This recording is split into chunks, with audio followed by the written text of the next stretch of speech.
গল্প পরিশ্রমী কৃষক ও সোনার ধান। এক ছিল শান্তিপুর গ্রামের এক পরিশ্রমী কৃষক, নাম ছিল রামু। দরিদ্র হলেও মন ছিল তার সোনার মতো।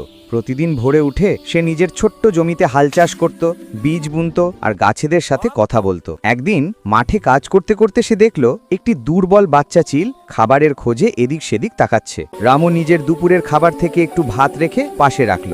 চিলটি খেয়ে শান্ত হলো এবং প্রতিদিন রামুর কাছে এসে বসত। দুজনের মধ্যে যেন এক অদ্ভুত বন্ধুত্ব তৈরি হলো। কিন্তু সেই বছর গ্রামের জমিতে পানি কম পড়ল, অনেক কৃষকের ধান নষ্ট হয়ে গেল। রামুও চিন্তায় পড়ে গেল, এত কষ্ট করে চাষ করা ধান এবার বুঝি নষ্ট হবে। রাতে রামু দুঃখে বসেছিল, ঠিক তখনই সেই চিলটি উড়ে এসে তার সামনে একটি ছোট ঝিলমিল করা বীজ ফেলে গেল। রামু অবাক হলেও বীজটাকে সে পরের দিন নিজের মাঠে রোপণ করল। কয়েকদিনের মধ্যেই দেখা গেল সেই গাছটা অন্য সব গাছের থেকে লম্বা, সবুজ আর শক্তিশালী। বেশি পানি লাগে না, রোগও হয় না। সময় হলে সেই গাছ থেকে উঠল সোনালী রঙের ধানের বোঝা, যেটার দানা ছিল মোটা আর ভারী। রামুর সেই ধান বিক্রি করে পুরো বছরের খাবার খরচ উঠে গেল। শুধু তাই নয়, সে গ্রামের অন্য কৃষকদেরও সেই বিশেষ বীজ থেকে ভাগ দিল। পুরো গ্রাম আবার সুখে হাসল।